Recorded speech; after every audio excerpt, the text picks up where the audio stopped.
आज बात करेंगे आरएस कॉन्फ़िगरेशन के बारे में, क्योंकि मैं देख रहा हूँ कि इनैंसियोमर और डायस्टेरियोमर को समझने के लिए आप लोगों को ज़रूरत पड़ रही है आरएस कॉन्फ़िगरेशन की। और आरएस कॉन्फ़िगरेशन अभी तक मैंने बताया नहीं आप लोगों को। बहुत से बच्चे ये भी कह रहे हैं कि सर आरएस कॉन्फ़िगरेशन ना आने के कारण हम आपके टॉपिक को कम समझ पा रहे हैं। तो आज स्टार्ट करते हैं R and S configuration. R and S configuration, R N S configuration. तो देखिए आर एन एस कॉन्फ़िगरेशन में सबसे पहले ये जान लीजिए कि आर का मतलब क्या होता है। आर को रेक्टस कहते हैं। रेक्टस का मतलब होता है क्लॉकवाइज या right side, right hand side बोल सकते हैं।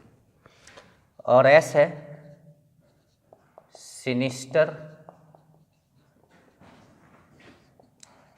Anti clockwise,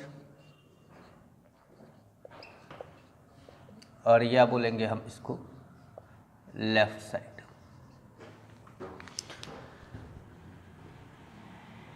clockwise anti clockwise, चलो ये तो समझ में आ रहा है कि क्लॉकवाइज एंटी क्लॉकवाइज है, लेकिन ये क्लॉकवाइज एंटी क्लॉकवाइज है क्या, आखिर करना क्या है हमको। तो देखिए 3 ग्रेट साइंटिस्ट थे, कोन, इनगोल्ड, प्रिलॉग, जिन्होंने एक रूल दिया था CIP रूल। CIP रूल दिया था। तो CIP रूल के अकॉर्डिंग हमको चलना है। सबसे पहले हमने एक ले लिया, ये लिख लिया होगा आप लोगों ने, हमने ले लिया फिशर प्रोजेक्शन।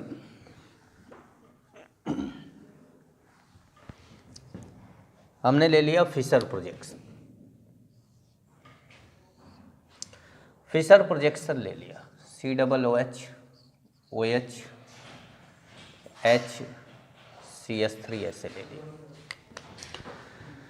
तो देखिए CIP रूल के अकॉर्डिंग 4-5 पॉइंट थे।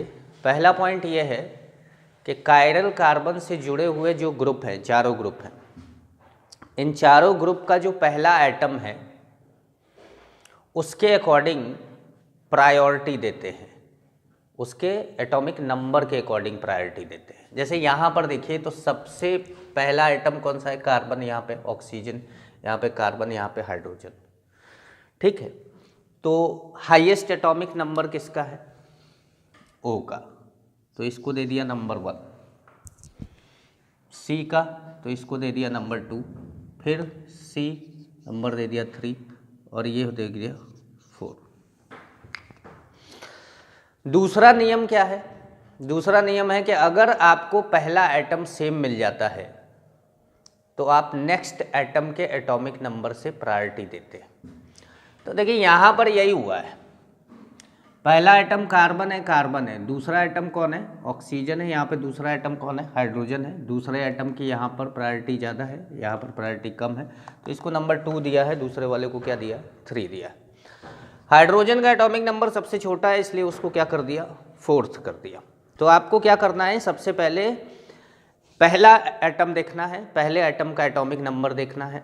पहले एटम का एटॉमिक नंबर अगर सेम आ जाता है तो आपको दूसरे एटम का एटॉमिक नंबर देखना है, अदरवाइज दूसरे एटम के एटॉमिक नंबर की आपको ज़रूरत नहीं है, पहले एटम से आपको समझ में आ जाएगा, ठीक है।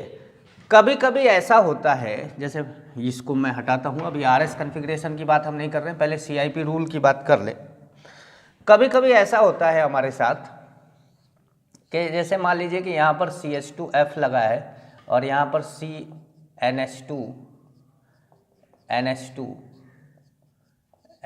लगा है, यहाँ पर C डबल बॉन्ड OOH लगा है, और यहाँ पर CH3 लगा है।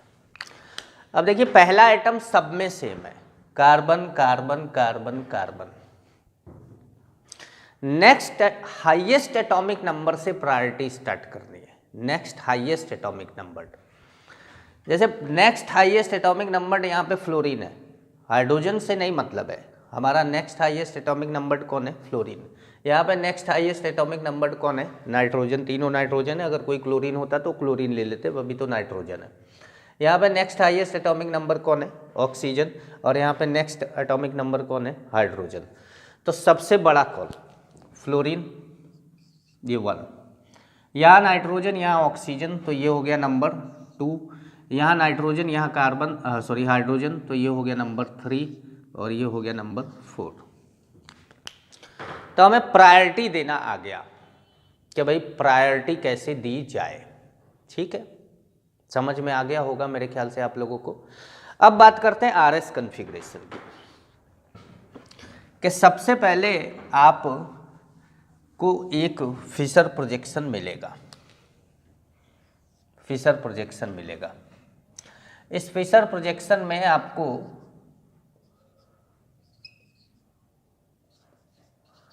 सबसे पहले आपको फिशर प्रोजेक्शन में आपको प्रायोरिटी दे देनी है, प्रायोरिटी नंबर दे देना है, जो मैंने अभी आपको CIP रूल से समझाया। सबसे ज़्यादा प्रायोरिटी किसकी है? O की। फिर C दोनों सेम है, यहाँ पर ऑक्सीजन है, यहाँ पर हाइड्रोजन है, तो ये क्या कर देंगे, इसको बोल देंगे नंबर 2, इसको बोल देंगे नंबर 3, और ये हाइड्रोजन सबसे छोटा है, हो गया नंबर 4। ठीक है, आपका जो 4th प्रायोरिटी ग्रुप है वो आना चाहिए वर्टिकल लाइन में। अगर वर्टिकल लाइन में 4th प्रायोरिटी ग्रुप है तो आप 1 से 2, 2 से 3 की तरफ जाइए, जैसे जा रहे हैं। ये डायरेक्शन मेरा, ये हाथ कैसे घूम रहा है? Anti clockwise. एंटी क्लॉकवाइज घूम रहा है, तो ये क्या हो गया? S। मैंने अभी थोड़ी देर पहले आपको बताया था कि S का मतलब एंटी क्लॉकवाइज S है। ठीक है, अब मान लो कि यहाँ पर Cl है, यहाँ पर OH है, यहाँ पर NH2 है और यहाँ पर CH3 है। Cl OH NC सबसे ज़्यादा प्रायोरिटी इसकी 1, फिर यहाँ 2, फिर यहाँ 3, फिर यहाँ 4। तो अब ये कैसे घूमा? क्लॉकवाइज। जब क्लॉकवाइज घूमेगा तो क्या प्रायोरिटी क्या हो जाएगा? R हो जाएगा। लेकिन ये सब तब चल रहा है जब 4th प्रायोरिटी ग्रुप कहाँ हो? वर्टिकल में। अगर 4th प्रायोरिटी ग्रुप वर्टिकल में है तब तो ये जैसे चल रहा है वैसे चलने दो, क्लॉकवाइज को R बोलो, एंटी क्लॉकवाइज को S बोलो। लेकिन अगर 4th प्रायोरिटी वाला वर्टिकल में ना हो के हॉरिजॉन्टल में हो, 4th प्रायोरिटी वाला वर्टिकल में ना होकर हॉरिजॉन्टल में हो, जैसे कि ये है, ये 1, ये 2, ये 3 और ये 4। जब 4th प्रायोरिटी वाला ग्रुप हॉरिजॉन्टल में हो तो इसके 2 नियम हैं। एक तो अपना शॉर्ट ट्रिक है, शॉर्ट ट्रिक बाद में बताते हैं, पहले नियम बता देते हैं। शॉर्ट ट्रिक बच्चों को ज़्यादा अच्छा लगता है, वो सोचते हैं पहले ही बता दो सर। तो शॉर्ट ट्रिक का क्या कर, शॉर्ट ट्रिक को रोकते हैं। इसमें क्या करिए ना कि आप इवन स्विचिंग करिए। इवन का मतलब होता है 2, 4, 6, 8। इवन स्विचिंग करके इसको ले आइए कहाँ? वर्टिकल में। स्विचिंग करके वर्टिकल में, जैसे आपने इसकी स्विचिंग कर दी तो आप H को ले आए यहाँ पर, CH3 COOH और ये हो गया OH। H आपका कहाँ आ गया? लेकिन आपने स्विचिंग अभी एक ही करी है, ये ऑड स्विचिंग है, एक स्विचिंग करी। आपको स्विचिंग कितनी करनी है? 2।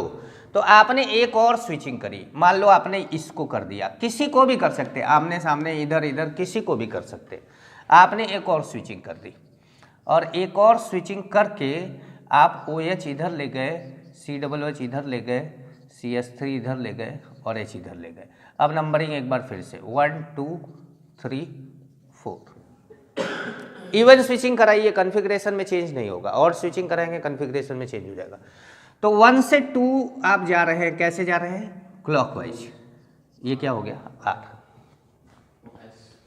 ठीक है, तो ये R हो गया अगर आप क्लॉकवाइज घूम रहे हैं तो।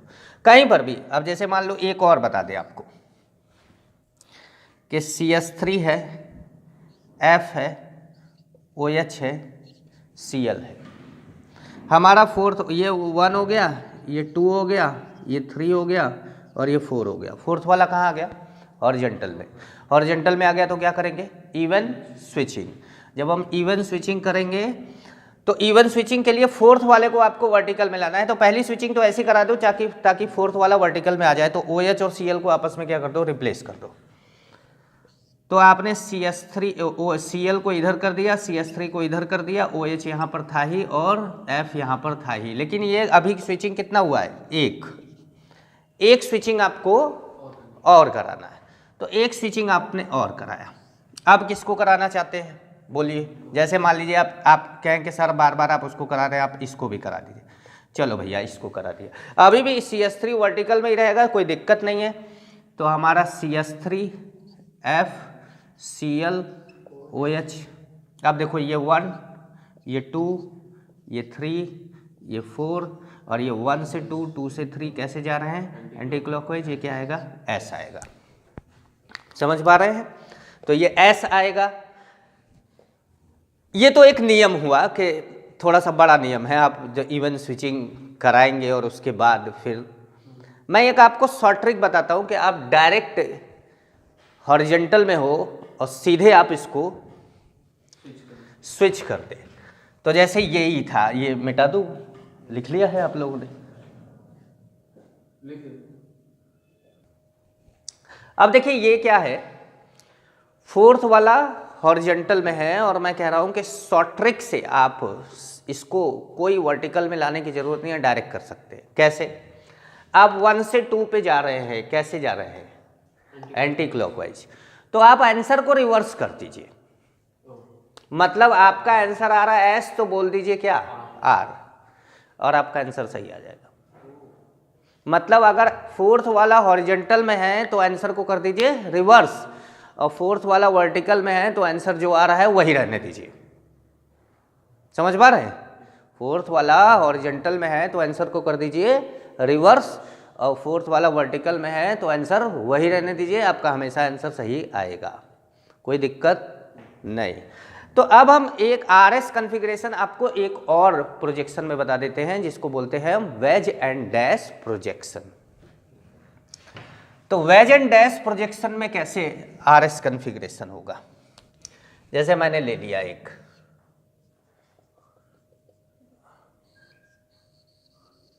Veg and dash projection. देखो बेटा, वेज एंड डैश प्रोजेक्शन में क्या होता है कि 4 लाइनें होती है। 2 line on the plane of paper होती है। मेरा बोर्ड है तो on the plane of board बोल देंगे। ये डैश वाली लाइन ना थोड़ी धुंधली दिख रही है ना, तो धुंधली क्या होती है? अपन से दूर, धुंधली चीज हमसे दूर, तो वो है बोर्ड के अंदर। और जो ये डार्क वाली लाइनें हमें बहुत साफ साफ दिख रही है, तो वो है टूवर्ड्स द व्यूअर, वो आपके साइड है बेटा, वो आपके साइड है। तो जैसे मैंने ये बोल दिया कि बेटा ये H है, ये CH3 है, ये Br है और ये Cl है, ऐसे बना दिया। अब बोला इसका RS कॉन्फ़िगरेशन करना है। तो इसके RS कॉन्फ़िगरेशन में आपको सबसे पहले देनी है प्रायोरिटी। तो आपने दिया ये नंबर 1 क्योंकि हाईएस्ट एटॉमिक नंबर है, फिर ये नंबर 2, फिर ये नंबर 3 और ये नंबर 4। वेज एंड डैश में रूल है, वेज एंड डैश में ये रूल है। तो अब इसमें हमारा फोर्थ प्रायोरिटी वाला ग्रुप कहाँ है? डैश लाइन पे। और हमारा नियम भी यही है कि वेज एंड डैश प्रोजेक्शन में फोर्थ प्रायोरिटी वाला ग्रुप डैश लाइन पे होना चाहिए फॉर RS कॉन्फ़िगरेशन। तो हमने RS कॉन्फ़िगरेशन के लिए फोर्थ प्रायोरिटी वाले को डैश पे ले आए, और डैश पे लाने के बाद इसको भूल जाओ, केवल आगे वालों को याद रखो। 1 2 3 किधर कैसे जा रहे हो? Anti clockwise. तो ये क्या हो गया? S। ठीक है। अब मान लो आप बोलोगे सर फोर्थ प्रायोरिटी वाला ग्रुप मान लो कि डैश लाइन पे नहीं है, तब क्या करें? कि बेटा डैश लाइन पे मान ले नहीं है, मान ले ये CH3, ये Br, ये Cl और ये F है। अब हमारा फोर्थ प्रायोरिटी वाला ग्रुप है कौन सा? ये 1 हो गया, ये 2 हो गया, ये 3 हो गया और ये हो गया 4। फोर्थ प्रायोरिटी वाला ग्रुप कहाँ है? वेज लाइन पे, डैश लाइन पे नहीं है। तो अब हमें वेज लाइन से डैश लाइन पर इसको ले जाना है। तो फिर वही काम करना है, क्या, इवन स्विचिंग। इवन स्विचिंग करा दो और आपको डैश लाइन पर इसको ले जाओ। तो देखो, इसको यहां ले जाओ और इसको यहां ले आओ, ये हुआ एक स्विचिंग। क्या समझे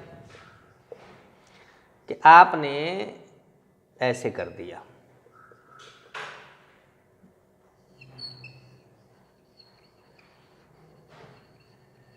एक तो बनाना बड़ा मुश्किल काम हो जाता है। CS3 Br ClF, लेकिन ये आपने करा क्या, एक स्विचिंग।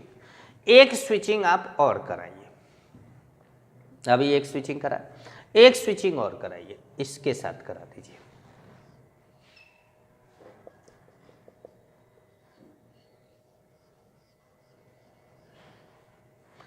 Br CS3 FCl। अब नंबरिंग कर दीजिए, 1 2 3। अब देखिए, 1 से 2, 2 से 3 कैसे जा रहे हैं, क्लॉकवाइज। ये चौथा है हमारा क्लॉकवाइज, तो ये क्या आ जाएगा, R। समझ में आया। तो RNS कन्फिग्रेशन में अगर आपको फिशर प्रोजेक्शन मिलता है, मैं एक बार फिर बोल देता हूँ कि अगर फिशर प्रोजेक्शन मिलता है तो आप क्या करिए, उसको फिशर प्रोजेक्शन में अगर वर्टिकल में मिलता है तो क्लॉकवाइज R है, एंटी क्लॉकवाइज S है, और अगर हॉरिजेंटल में मिलता है तो जो आंसर आ रहा है उसको पलट दो। ठीक है। वेज एंड डैश में हमेशा ही फोर्थ प्रायोरिटी ग्रुप किस पे आना चाहिए, डैश पे। आप 1 से 2, 2 से 3 जाइए, अगर क्लॉकवाइज जाते हैं तो R है, एंटी क्लॉकवाइज जाते हैं तो S है। अगर मान लीजिए कि डैश पर नहीं है तो इवन स्विचिंग से डैश पर ले आइए, और उसके बाद 1 से 2, 2 से 3 जाइए, अगर क्लॉकवाइज जा रहे हैं तो R है, एंटी क्लॉकवाइज जा रहे हैं तो S है। ठीक है बच्चों। अब आप घर जाकर RS कन्फिग्रेशन करिएगा, RS कन्फिग्रेशन करिए, देखिए कि आपको अब समझ में आ रहा है कि नहीं। आप बहुत तेज़ी से RS कन्फिग्रेशन करेंगे क्योंकि आपको शॉर्ट ट्रिक भी पता है। ठीक है। और इसके बाद मैं अब आपको डायास्टीरियोमर और मीजोफॉर्म पढ़ाऊंगा। डायास्टीरियोमर मीजोफॉर्म पढ़ाने के लिए हमें RS कन्फिग्रेशन की ज़रूरत थी, इसीलिए मैंने RS कन्फिग्रेशन पहले बताया आपको। ठीक है। अब अगला जो हमारा पार्ट है उसमें डायास्टीरियोमर और मीजोफॉर्म ही आएगा। आप चैनल को सब्सक्राइब करिए, अपने दोस्तों को बताइए, लाइक करिए, शेयर करिए, फेसबुक पे, इंस्टाग्राम पे, व्हाट्सएप पे, अपने व्हाट्सएप ग्रुप पे, आपका कोई व्हाट्सएप ग्रुप हो तो उस पर भी शेयर कर सकते हैं। जो भी स्टूडेंट्स हों उनसे, जैसे मुझे नहीं लगता है कि किसी ऐसे व्यक्ति से शेयर करना जिसको केमिस्ट्री के बारे में कुछ पता ना हो, उससे कोई फ़ायदा नहीं है। नॉलेज देने के लिए वीडियो बनाया जा रहा है, तो उसी को वीडियो दीजिए, उसी को शेयर करिए जिसको इससे फ़ायदा होता हो। ठीक है बेटा, थैंक यू।